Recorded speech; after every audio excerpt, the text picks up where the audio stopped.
All right, welcome, dear readers, to the Roll of a Tangent podcast where we sometimes analyze the short stories that we read, but usually roll off into tangents and talk about other things. And before we get into today's story, let's just do a round of self-introduction. How about that, guys? I'll go first. I'm XJ. My real name is Xiang Jun, but most of you are not going to get that, so please don't butcher my name. Just go by XJ. All right, Rob. Zendexor, alias Robert Gibson. Nikki.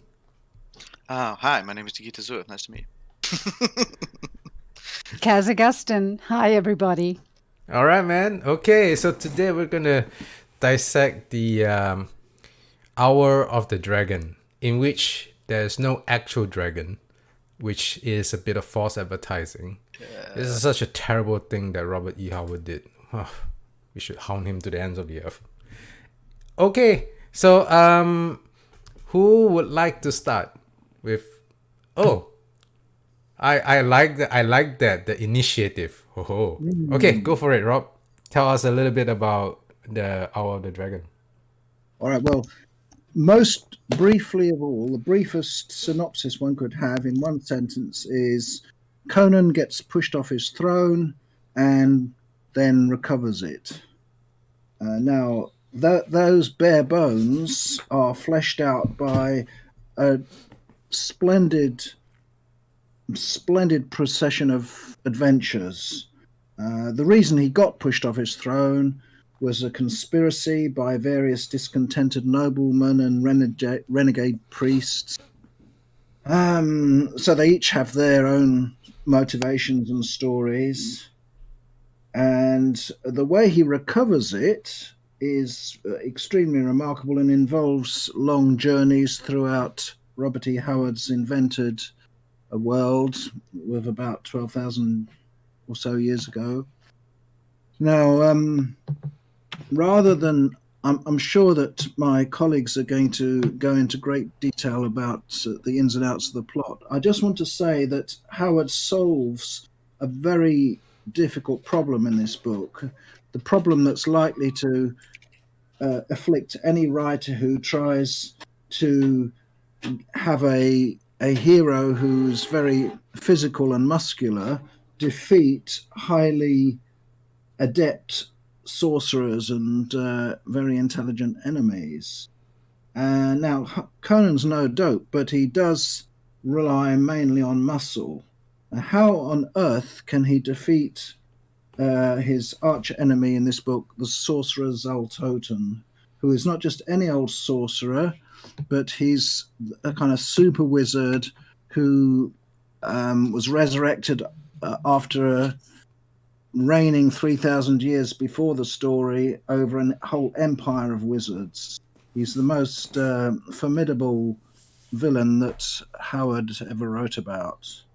And the way it's done in general is to say that no matter how powerful a villain can be, he can't be everywhere at once. He can't supervise everything at once. And his supervision lapses because he happens to be addicted to the fumes of the Black Lotus. And while he's high on the Black Lotus, he doesn't notice that his chief surety, as it were, has been stolen by someone on his own side who doesn't trust him. Anyway, enough said. I'll pass you over to my colleagues. All right, thank you, Rob. That was so professionally done. I feel very pressured right now. So I'm like torn. Shall we get Cass to talk about how she thinks? Because this is like her second time with Conan, right? Yeah, it is. And I enjoyed the novel.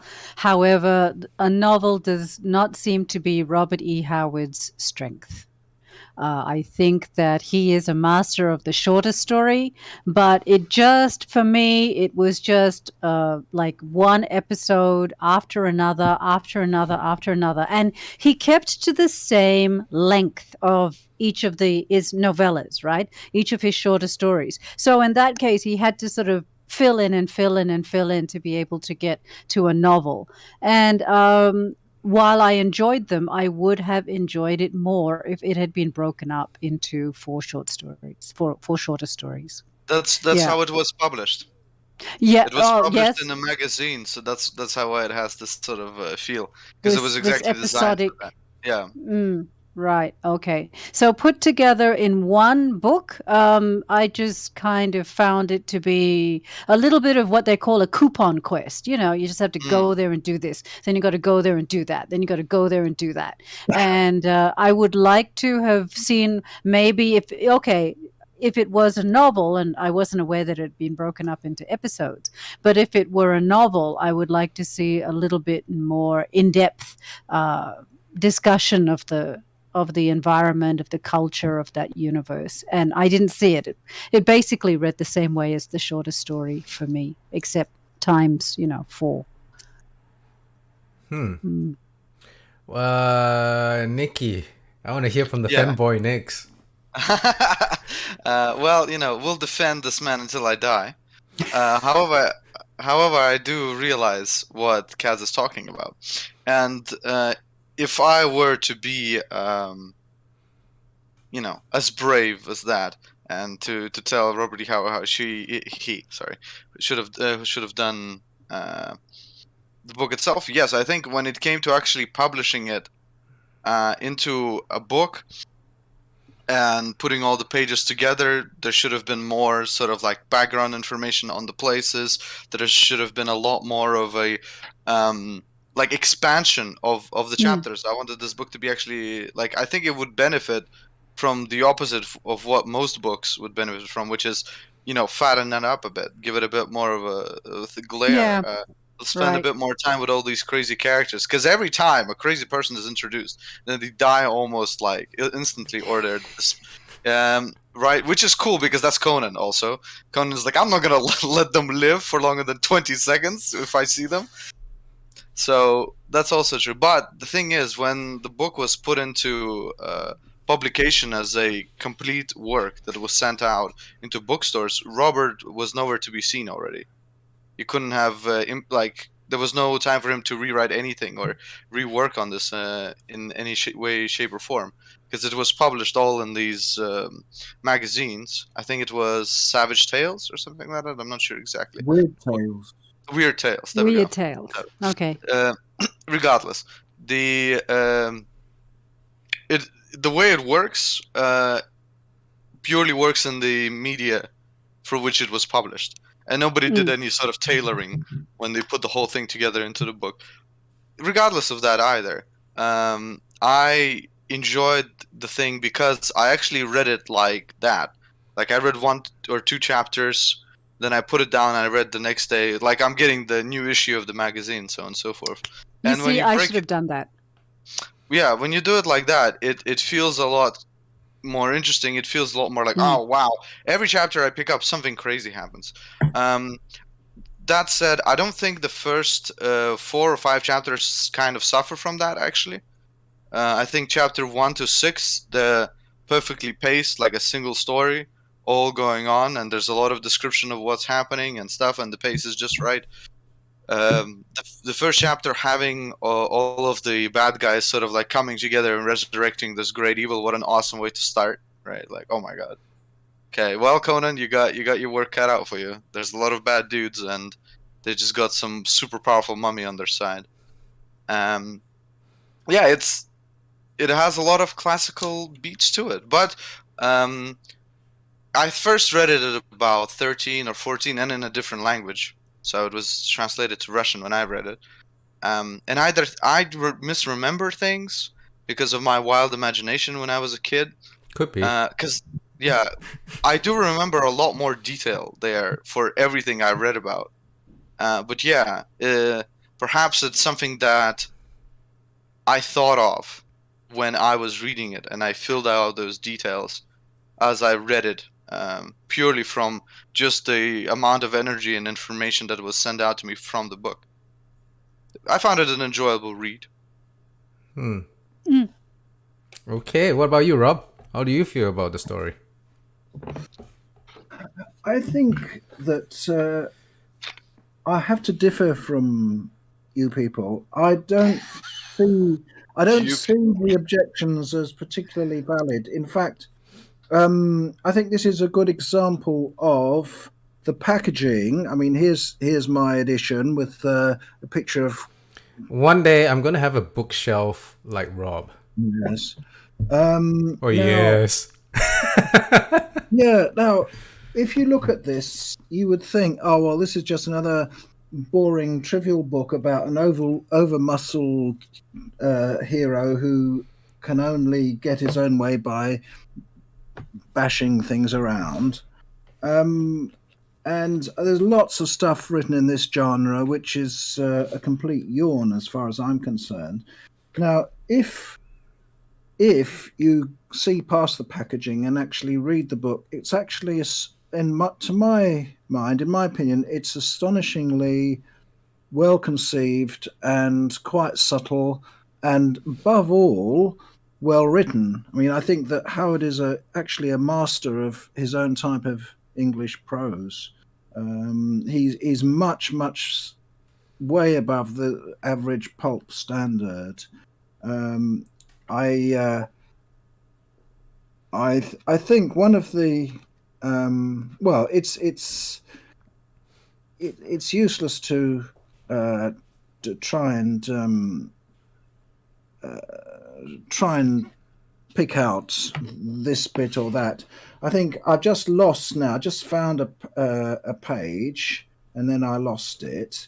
But here, yes, I think I've got it. Yes, here we are. This is quite psychologically adept characterization of Conan. He's been pushed off his throne. He has been forced to adopt again the style of clothing and the style of life of his younger days, and he starts to enjoy it. He says he looked the part of the hired fighting man, i.e. not the king he really is, not the king in exile, who had known all the vicissitudes of fortune, plunder and wealth one day, an empty purse and a close-drawn belt the next. And more than looking the part, he felt the part, the awakening of old memories, the resurge of the wild, mad, glorious days of old, before his feet were set on the imperial path, when he was a wandering mercenary, roistering, brawling, guzzling, adventuring, with no thought for the morrow and no desire save sparkling ale, red lips, and a keen sword to swing on all the battlefields of the world. Unconsciously he reverted to the old ways. A new swagger became evident in his bearing, and the way he sat his horse, half-forgotten oaths rose naturally to his lips, and as he rode he hummed old songs that he had roared in chorus with his reckless companions in many a tavern and on many a dusty road or bloody field. Now, in a way, all that is, if you like, it's cliched, but where it's written and the way it's inserted into that part of the story, and above all, the way it's done in fairly long, complex sentences and not just written in jerky, which is a mode of writing I really can't stand.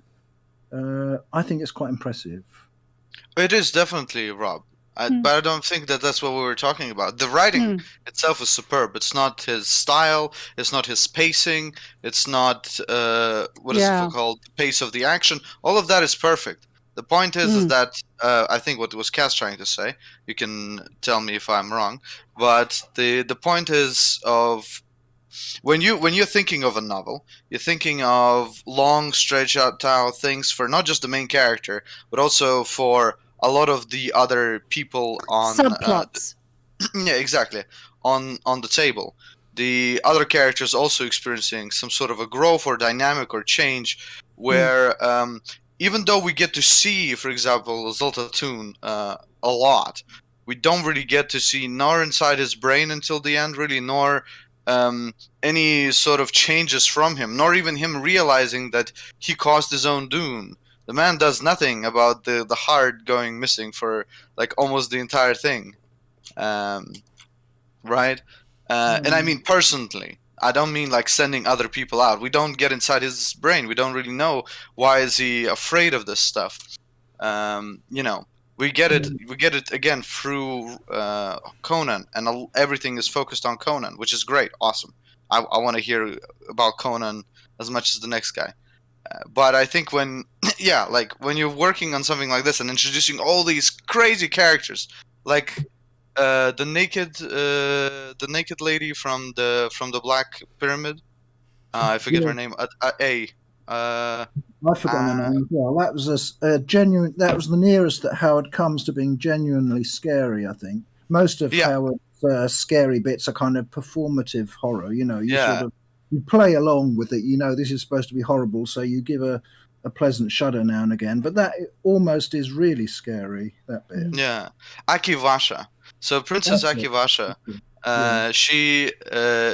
she's on screen for 5 minutes, but in my opinion, she should have been her entire arc. Like the fact that we just move along from her to some other dudes in another room resurrecting somebody else. To me, that was like, come on, man, let's have more Princess Akivasha. What is happening, right? Like, it's almost like he's too good. He creates way too many characters that I'd love to hear more about, but then we just abandon them and go on to the next situation. And that's true to life, probably in the Hyborian age. You know, you don't have time to do things any other way. But again, it doesn't deteriorate from the writing, right? Yeah.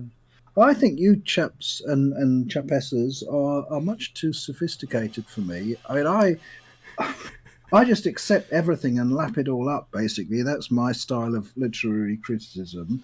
Unless I don't like something, in which case I bestir myself to analyze it. You were so laid back when we were doing the long walk. Yeah, Rob, if we were all the same and had all the same opinions, why listen to a podcast of 4 people? Could just be one of us being like, anyway, Conan's great. Clearly, we need to have a story that Rob doesn't like the next time. Yeah. Then we'll hear some. Well, I think the next time we hear his short story, so I don't know, perhaps we will have some real heat when it's a story that Rob doesn't like. Yeah, let's think about that one. Well, my story, I don't particularly like it, actually. It's coming up next time, isn't it? So. Anyway. Oh, by the way, the cover art for the book you just showed, I recognize the artist. That's Frank Frazetta. Mm-hmm. Yeah, of course. Yes. He's my god. Yeah, he is awesome. See, this is why we should be an alliance. Not a constant war here. Okay, I don't. Robert E. Howard is just like a guy to me, but Frank Frazetta, no, that's different. Yeah. It was either Frank Frazetta or Boris Vallejo, wasn't it? I don't care about Boris Vallejo. You know the peace treaty that I was about to sign with you? Forget it, rip it apart and eat it. Whatever. I don't care. I just don't like Boris Vallejo. I think his characters are very stiff. Well, he paints mostly from models. So that's why. But I have nothing against that that practice. It was very common back then. But the problem was that he doesn't have the dynamism that Frank Frazetta has. Yeah. I mean, when we paint from models, there's a limit because the models can't hold that pose for too long. So they can't like go like this for like hours and hours on end. That would be crazy on them. But then you just take pictures. Why don't you it doesn't exist. That practice doesn't exist back then. Oh, okay. Yeah. Okay, so it's a modern one. Well, enough about artists. What did you think about the Hour of the Dragon, actually? What? What Hour of the Dragon? I can go on about artists all the time. I don't care about your art. Zero. I'm Go on, going go on. to start off with the good parts. So I definitely agree with Rob. The writing is just like there are some turn of phrases that's just like yes, exactly. When Robert E. Howard was describing the King's Altar, I think that was like fantastic. When he was describing the pyramid, that was also very atmospheric. Just really beautiful turn of phrases. I quite admire it. I'm gonna have to try and steal some of the essence from Robert E. Howard in this regards myself. I think the adventures were very well written. It's very. I was especially like I could feel my heart pumping during the section with the boat, the venture, like the rebellion, the call to arms, and then the slaves breaking out, and then slaughtering their slavers and all that. That was like sings in the blood kind of thing, you know. And I thought that particular section really stood out to me, and that was it had really an emotional impact that I wasn't expecting, and so it was great. So what I feel about this, the not so good things that I felt about the story is this was. So one, as Rob has very well summarized for us, this is a story of King Conan losing his throne and then regaining it. And I was expecting more of a grand strategy book from that, just a little bit more along that side. And when I read through the book, I got a feeling like this story doesn't know what it wants to be. So we have armies and we have political intrigue, and we have backstabbing and relationships between countries, but none of that is very well developed. It was mostly just like surface skimming. Like there was like towards the end when he was describing the movement of troops during the final confrontation between Conan's forces and Celtoton's forces.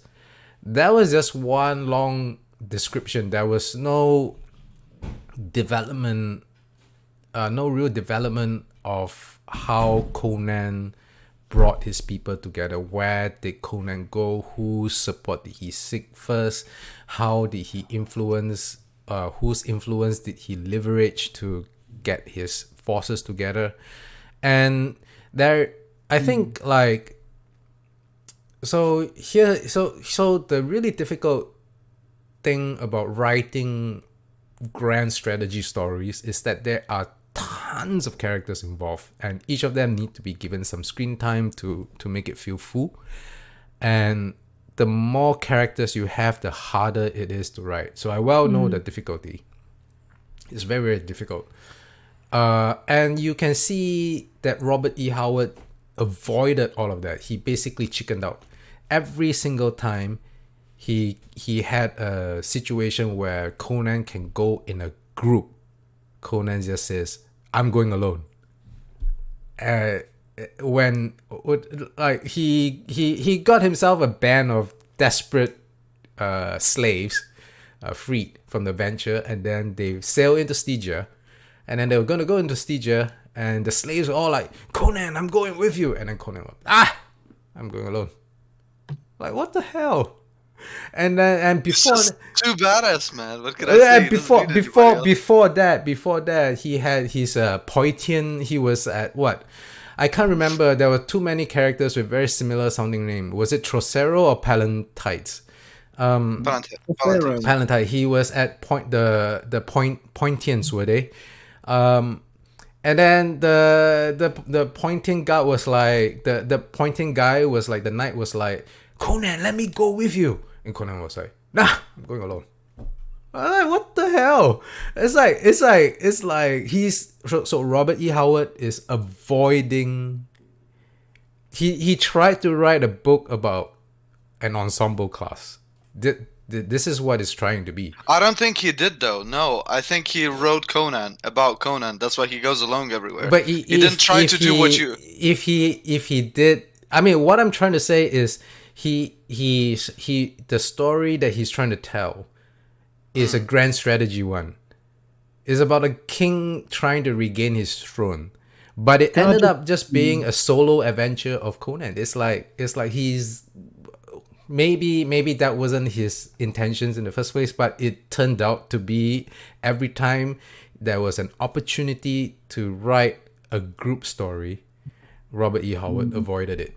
So I was like thinking to myself, okay, clearly this is not either it's not his strength, which I don't feel so, because we have read stories where there are multiple characters. The God in a Bow was one such, where a lot of characters are on stage at the same time, or maybe it was the format, but whatever the case is, it went into like it was just a solo adventure. Like most of the book was just Conan chasing the MacGuffin. I'll post something. I'll post something to you, XJ.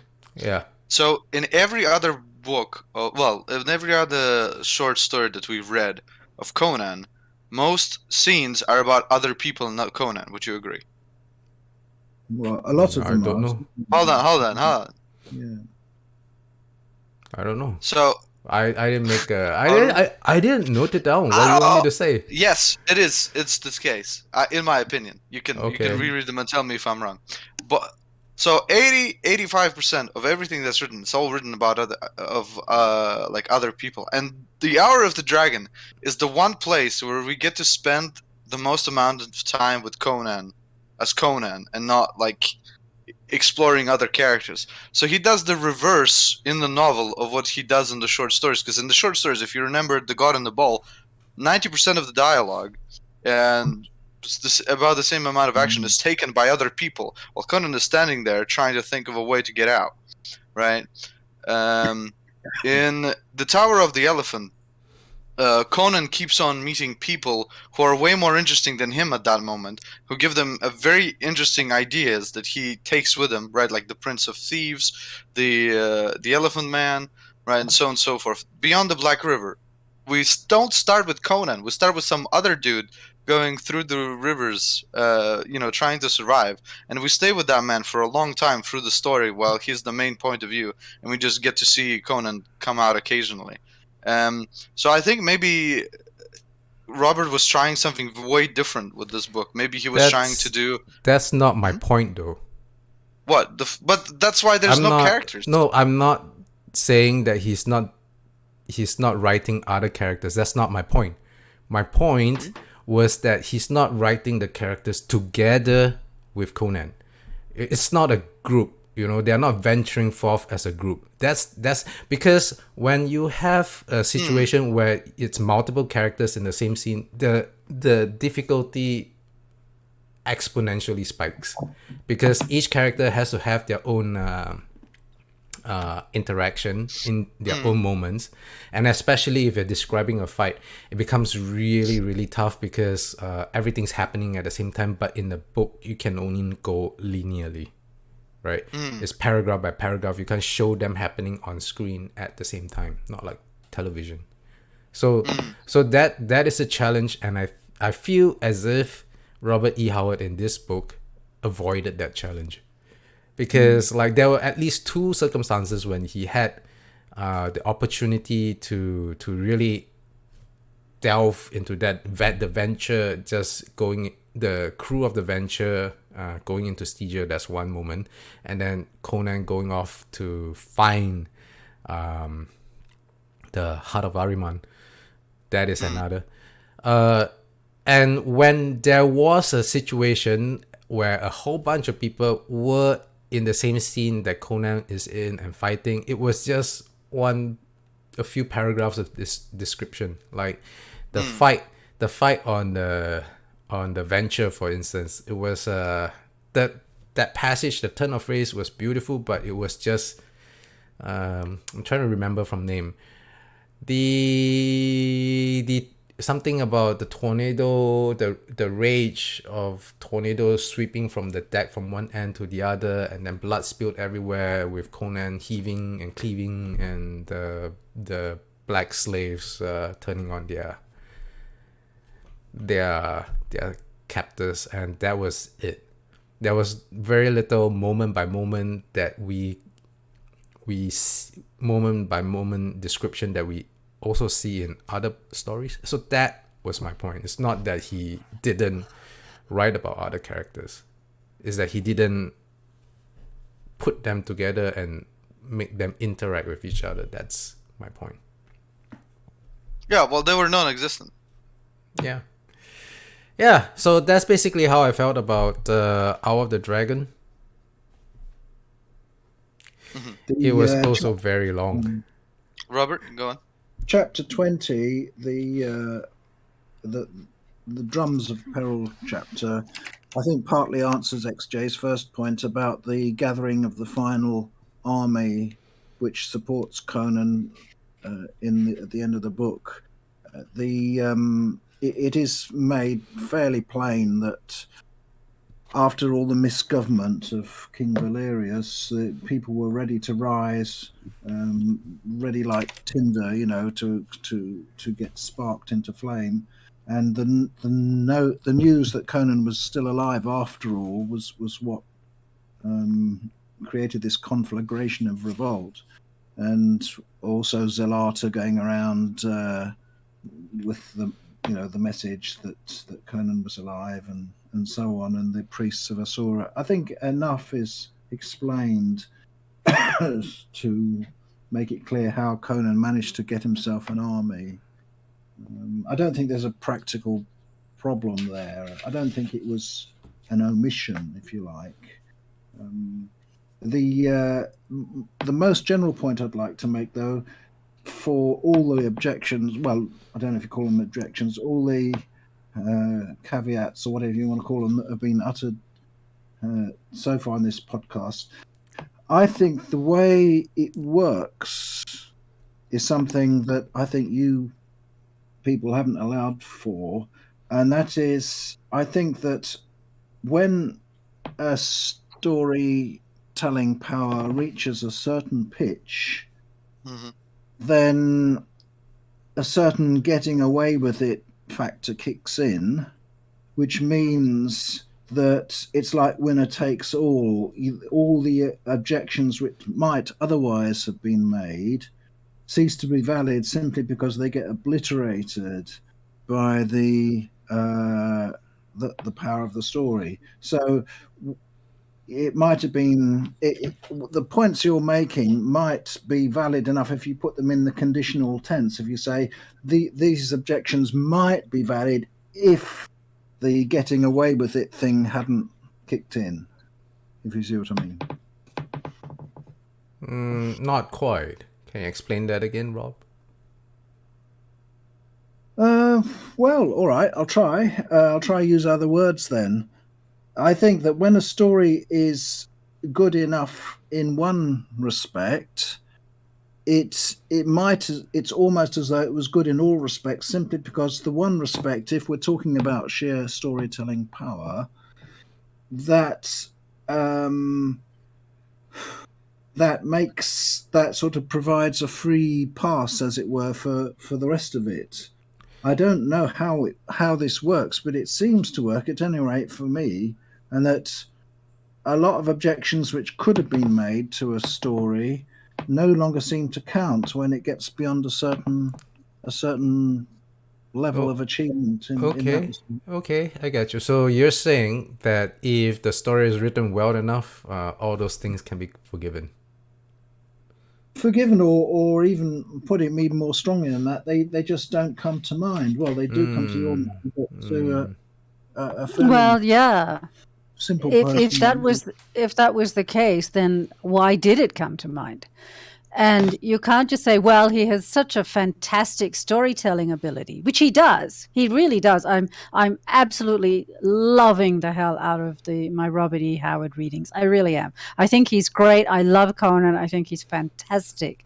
Fantastic character that many have tried to imitate, and none have really succeeded in the way that Robert E. Howard has. Okay. However, just because he is a really good storyteller, it doesn't mean that I'm going to give him a pass on anything else.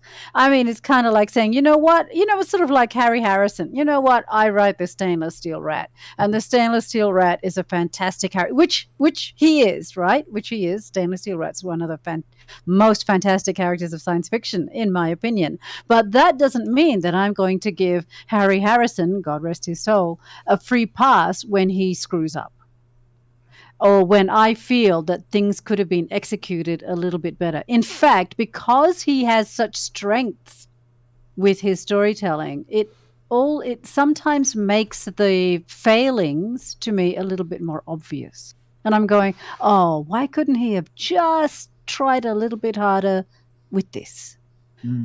So yeah. So actually, I'm sorry, Rob. I know what you're saying, but that one doesn't cut any mustard with me. I know what you're saying, actually, Kaz, and it does apply with me also to many books, just not to this one. I mean, I could give you an instance if you like. There's a remarkable book by someone called R.L. Forward called Dragon's Egg about life on a neutron star, and it's a brilliant, absolutely brilliant account of beings sort of about that high on a neutron star where the gravity is billions of G's, and the discovery by an expedition from Earth, and how they find it difficult to get on because a lifetime in one of these little things is only about half an hour for us, because everything's speeded up. I really enthuse about that.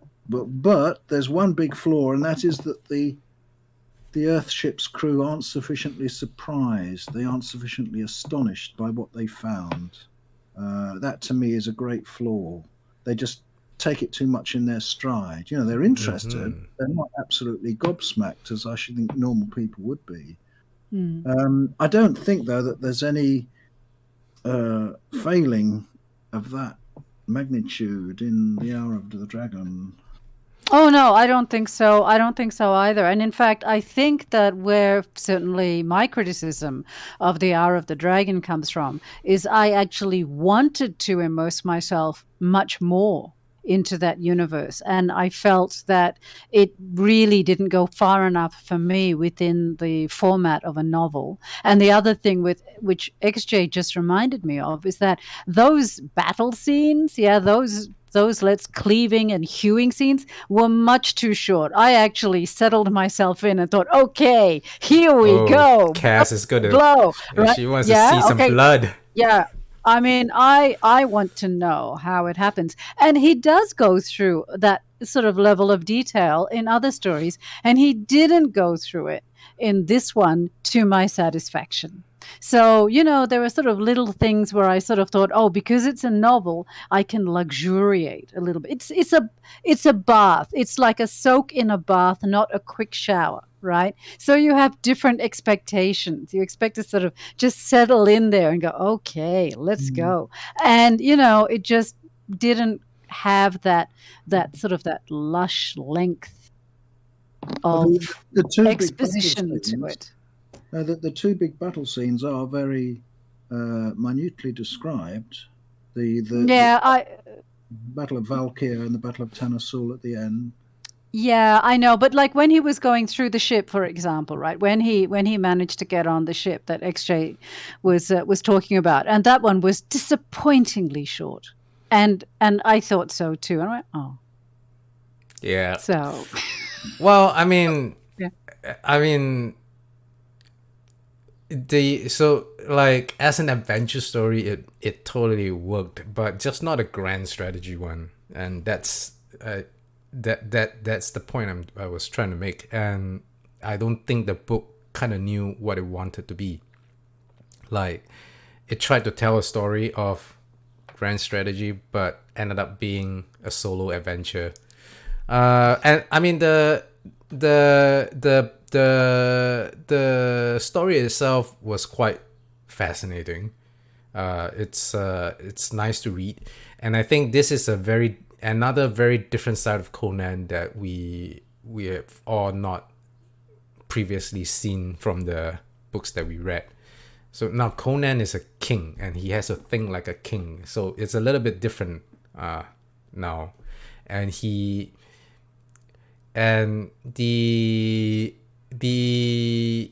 unfortunate part about this is that I think that was only one time in which he thought and spoke like a king. It's not quite coming to mind right now, but I think it was when he was in Poitiers and talking to Pallantites and Trocero, I think, explaining to them why they can't just rush off and kneecap Valerius and the Numidians, because it doesn't work on a strategic level. That's like geopolitics right there. But that was the only time it was in evidence. That was the only time Conan thought like that. The rest of the time he was pretty much just Conan the Barbarian, I suppose.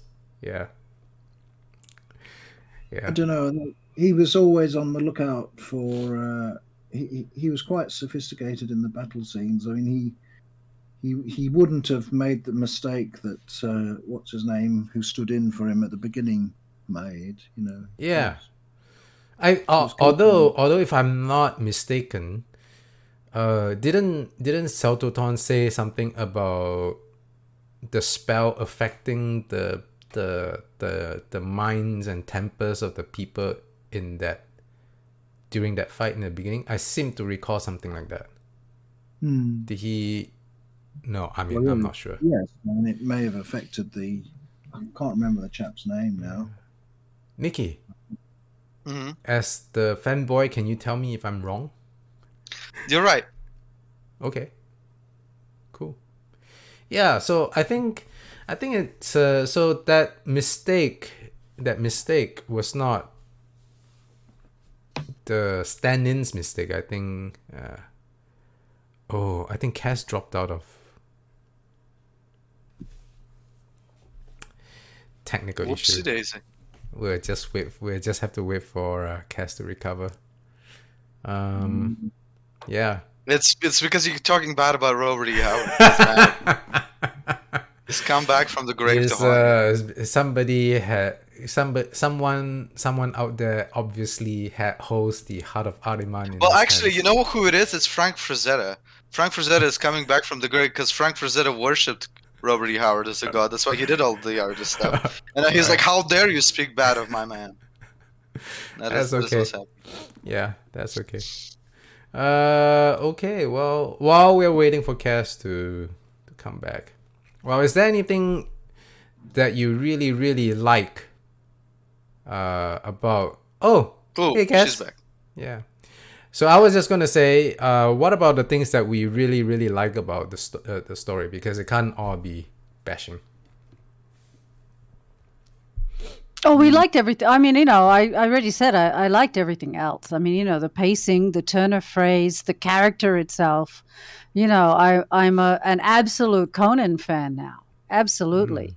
So, everything else works for me. It's just that it just didn't seem to live up to the potential of the format, which was novel. Well, for my part, I feel the same as Nikki. I feel like the vampire in the pyramid is such an interesting character. Why will we not give him more of a background? We got a bit. She was a princess of the Acheron, was it? And Stygia. Stygia or Acheron? She gave me she controlled basically most of the lands when she was alive, but then when she became a sort of not alive person, just like Zaltatun, she kind of just stayed in the pyramid. So yeah, Ashton, I guess. Just right. I mean, so I was completely fascinated with that character. One, because she is a peer with Saltaton. So relatively speaking, from the same era, from the same empire, and I was like, how would she interact with Celtoton? So unfortunately, none of that was explored. And why was she in that pyramid anyway? That was like, yeah, there's like just so much mystery around the vampire. I'm like, I'm exactly the same as Nikki. I want to Why know do you more keep about calling her. her a vampire? She is a vampire. Yeah, Did they really Conan say says that? damned vampire. Yeah. Yeah, he says it, but she's not. I mean, She was I, trying I'm to not gonna suck. go into deep lore of Hyborian age She to was explain she why was she's not a trying vampire. to take Conan's blood too. Yeah, but it's not because she's. It doesn't matter. Listen, it really doesn't. It's like Oh, fanboying what a out right over here. fanboy! I'm not. Yeah, Yeah, whatever. like it's just you're wrong. The reason that what is it called, that whole thing exists is this passage right here, in my opinion, because everything else I basically forgive about that chapter when I read this. I am Akishava. I am the woman who never died, who never grew old, who full say was lifted from the earth by the gods in the full bloom of her youth and beauty, to queen it forever in some celestial clime. Nay, it is in the shadows that mortals find immortality. 10,000 years ago I died to live forever. Give me your lips, strong man. If you don't want to marry this woman after that, I mean, what's your problem? That's my question. Yeah, I don't want to marry that woman, but I definitely do. What an awesome character! Why did we it's get more? Of it's yeah. And here's the other thing, right? She said 10,000 years ago. Acheron was 3,000 years ago. So maybe I was wrong. Maybe she's even older than Saltoton. That's crazy. Time is all over the place in some places of this book. I mean, But sure. regardless of that, let's talk about things that are good. So, like you ordered. Yeah, Okay. I think this chapter actually about in the Hall of the Dead contains probably the nearest thing that this book comes to humor, actually, because besides Conan's classic response, "Damned vampire," which one doesn't usually think will suffice, like if you were in Dracula's castle or something. There's also this bit here where the half resurrected person who finally shows Conan the way out. Who are you? Demanded the Cimmerian. The answer came in a toneless monotone, like the dripping of water from stalactites in subterranean caverns. I was Thothmekri. I am dead. Well, lead me out of this accursed temple, will you? Conan requested, his flesh crawling. I mean, I think that was just the right tone there. He's going to, brave man though he is, Conan's really had enough at that point. It's like, I'm fed up with what I got the thing. Can I get to my army? Yes. All right. Here's in no particular order. Here are the best chapters of the book. Chapter 1, Sleeper Awake. Awesome beginning. Great. I loved it. I love the idea that. Oh, and by the way, as a person who loves to, as a person who loves to title all of the chapters, Robert E. Howard does a fantastic job at titling each chapter just the right way. In my opinion, I think all of the chapter names are fantastic, and even sometimes summarize the entire idea. So, Oh Sleeper Awake, chapter 1, fantastic start. Really, really good chapter in my opinion. Chapter From What Hell Have You Crawled, where Conan is basically in the palace of Belverus, and Zaltatun proposes to him like, "Hey man, here's an idea. Here's a crown. You seem real strong. Be my boy." And then Conan's like, "Did you not read the book? Like, I'm the protagonist. I'm not joining you. Shut up." And he's like, "Well, rot in this grave. Whatever. I don't care. I'm just gonna go get high on Black Lotus." And then he walks off. Wait, just a question. Was he using the Black Lotus to just get high, or was he casting a spell? of some No. sort? He's the way it's framed in the book that it is both like an over-reliance that he has on it because he's not really alive. He's kind of dead. So he's using the Black Lotus to regain his power quicker. Because he just did this fantastical thing with the rocks collapsing on the army, remember? In the previous chapter. So that's why he's going into the deep sleep with the Black Lotus to regenerate his power. But he seems to be kind of addicted to it because he can't muster up the powers he once had at some point. So that's Saltatoon in a nutshell. The next chapter that I think was pretty good was it is the King of or his Ghost, where Conan gets back into one of his cities and prances around like nothing ever happened. I mean, obviously he tries to sneak around and stuff, but he's Conan, so everyone's like, "That's the king. He's supposed to be dead." Stealth check failed. Yeah, exactly. The Fang of the Dragon. All right, so I think for all of the quote-unquote arcs that didn't work out for all the other characters and stuff, in the Fang of the Dragon with the whole castle and Valbaroso and stuff, that was enough information on all of the characters, enough situation dressing and stuff like that, where that truly felt like what I would have wanted every chapter to feel like. The Fang of the Dragon has everything when it comes to building the situation, building why Conan is there, building Conan's uncanny luck, which is kind of part of his characteristic, actually.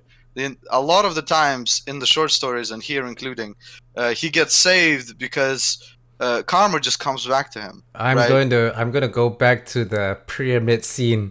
He was going to have a tough fight on his hands with the Stygian wizard, and then the Kytians rode in, and then they slaughtered each other. I'm like, what It's the awesome. hell? Conan is just like, oh, this is the best day. They killed each other. All right, yeah, that's basically Conan in a nutshell. He has slain the sacred son of Set. Was an awesome chapter with getting to see the Stygia again. Could have done with a bit more of description and people actually chasing him with stuff because he killed the sacred creature. But he gets away with it pretty easily. Chapter 18, I Am the Woman Who Never Died. Probably my favorite chapter because it has, my future wife, Akibasha, in it. In the Hall of the Dead is a really, really cool follow up to that chapter where we get to see the expansion of the pyramid, the hilarious scene that you just described, XJ, in which his enemies slaughter each other, and he's just like, "Yep, job done, awesome, good." And then, honestly, the Drums of Peril also has a lot of interesting setup, and I really like the way Valerius gets to die. Really king for a day kind of vibes, where the comeuppance get to him for being such a bad guy. It would be really even better, let's say, if in previous chapters we just got to see a bit more of his rule instead of it just being summed up in this one ball over here. But it still works, and it's a fantastic, fantastic revelation at the end. Where the powers of your bad wizard are not working, man. You're on the losing side. And to Valerius's credit, until the end, he's like, "Whatever, man. I'm fighting through this. I'm getting out." And Which he gets shot with arrows. actually brings up another point that I was puzzled by. So when Robert E. Howard was describing how Saltoton's sorcery kept failing, I thought it was because of the Heart of Ahriman. But it turned out not to be. He was thwarted by the priest of Asura. What's his name? Hadratas or something like that? Adjathus, yeah. Yeah, Hadratus. Hadratas. And I was like, wait a minute. This Hadratas fellow is as powerful as Saltoton? That's... No, because he's holding the Heart of Ahriman. So what? He's channeling the power of heart. It's like a defensive force field in a way. Right. Okay. Yeah. But then here's the other thing. Why did Conan just give the Heart of Ahriman to Hadratas? Because Hadratus is a good guy. That's How it. That's really the how only do we explanation you're know? gonna get. How do we That's know? it. There's nothing else. Actually, you will open it up and there will be an empty closet because there's nothing else besides Right. he's a good So guy. yeah. He's already Okay. saved his life, so you can trust him. So. So I can't. That was one Dude, point I can't Conan. accept. I can't Look, accept Conan. that. No. Conan, Nope. Conan is taking like into his wives like a slave girl that saved him. All right, he doesn't have the best judge No. of character anyway. It doesn't No, matter. I'm like, yeah, no, I can't accept that. It's like, oh my god, come on, man. You met the guy for not even 2 days. I was gonna say 2 days. It was like half an evening. How is Conan gonna do anything with it? It's just like to him, it's just an orb. He's like, what?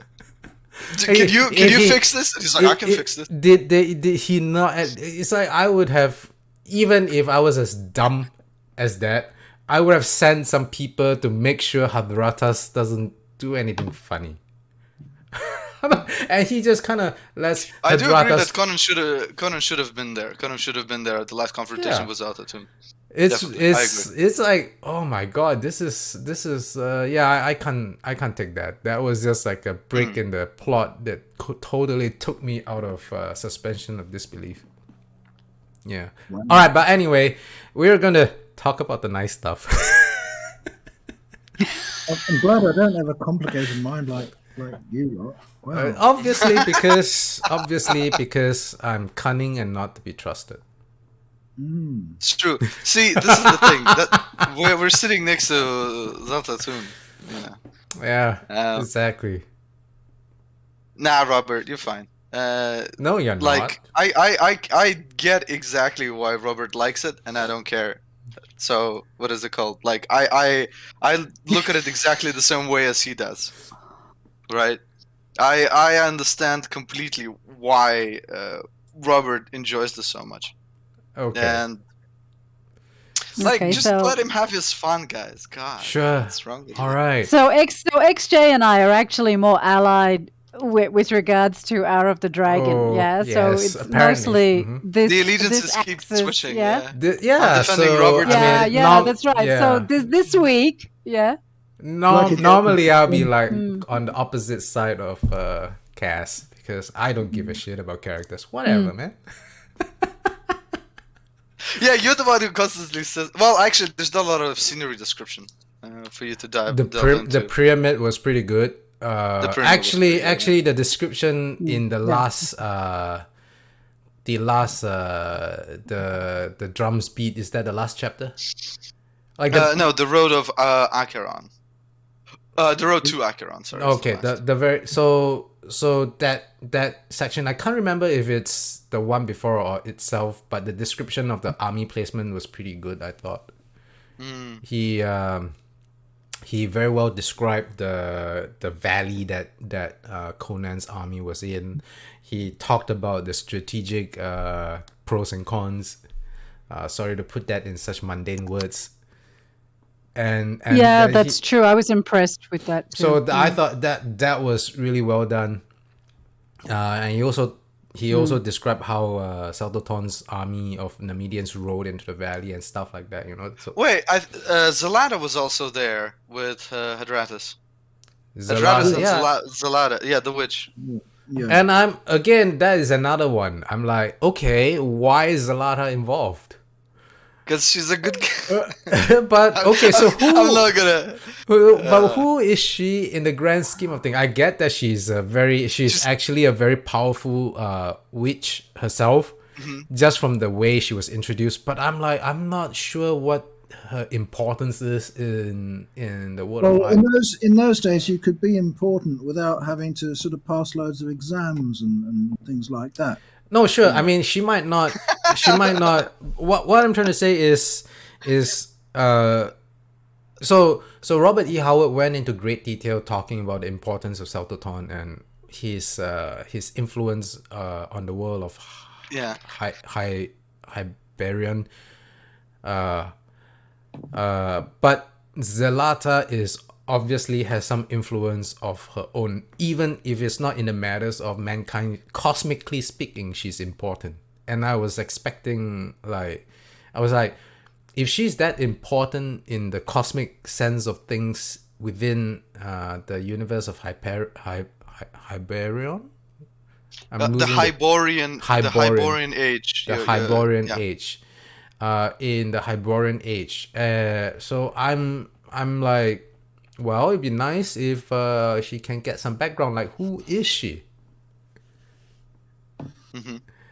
Yeah, and of course, I like pet wolves. I want one. Wish I had But one.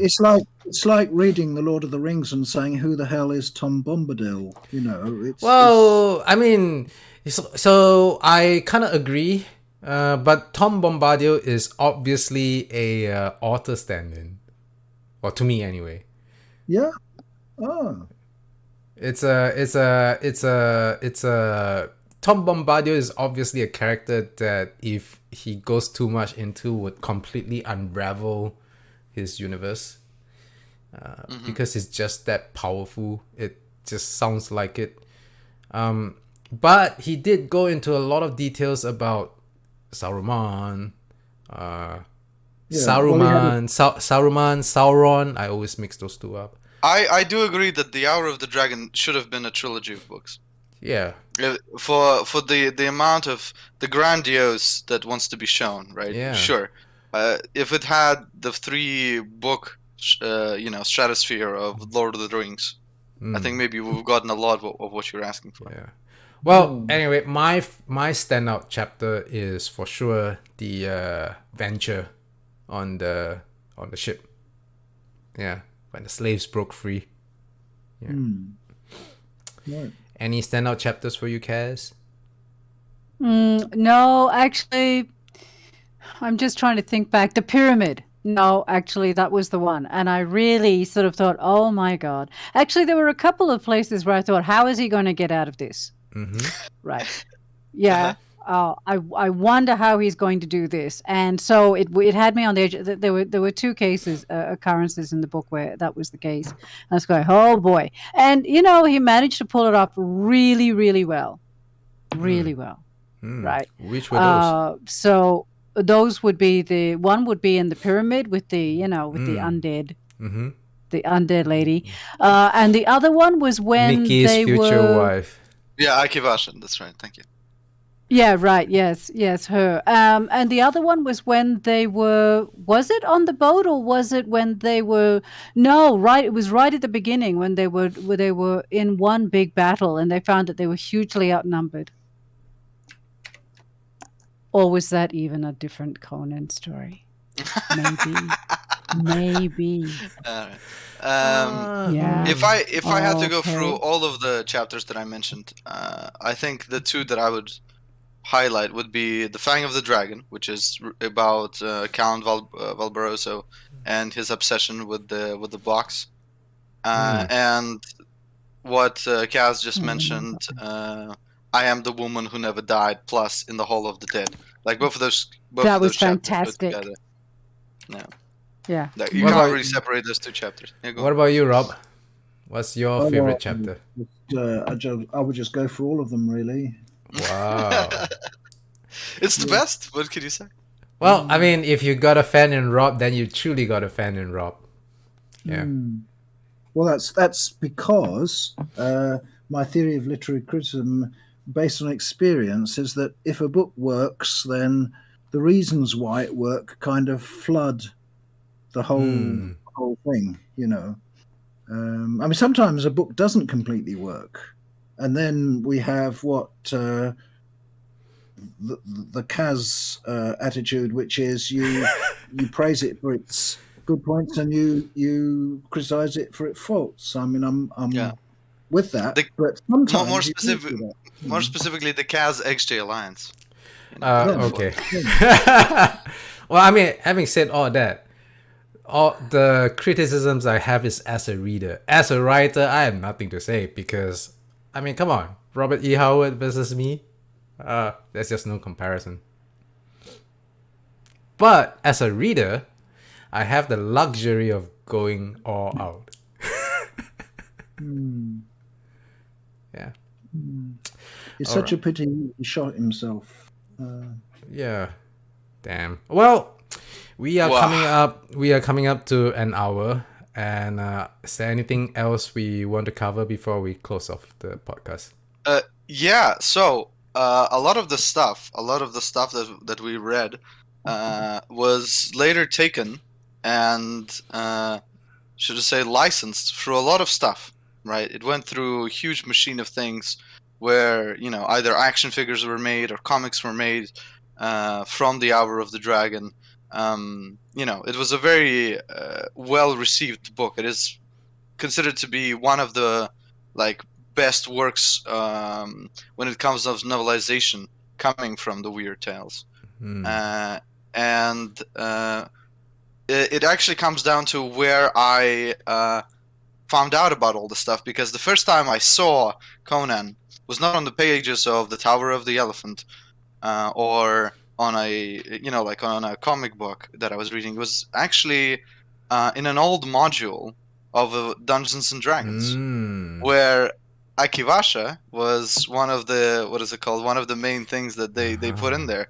So somebody who was like one of us read this, and they got the ability to work on Dungeons and Dragons, and he saw this character and he was like, "Thank you, Robert."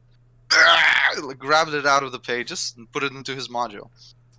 I don't remember much about the book itself, but I just remember the beautiful black and white sort of art style, and one of it depicted the scene from from the book where Conan meets Akivasha in all her glory. And it was the 80s and 90s, so they drew her like she's described in the novel. So So I guess the one thing that we're all in complete agreement of is Akivasha is best character. Yeah, Akivasha is the best character. Nominate for all of the prizes. One last point. The Empire of Acheron is very, very briefly mentioned in another Conan story, Black Colossus. The idea isn't worked out really, but just for fanatical fans might be interested in following up that little clue. The Black Colossus. Hear that, guys? If any of our readers are Conan fans, you must check it out. Okay. Any final word? I shall. Final. Yeah. Oh, there we go. Final word. Anyone? Nope. Okay. Well, thank you so much for giving us your attention today. We bid you farewell. Until next time.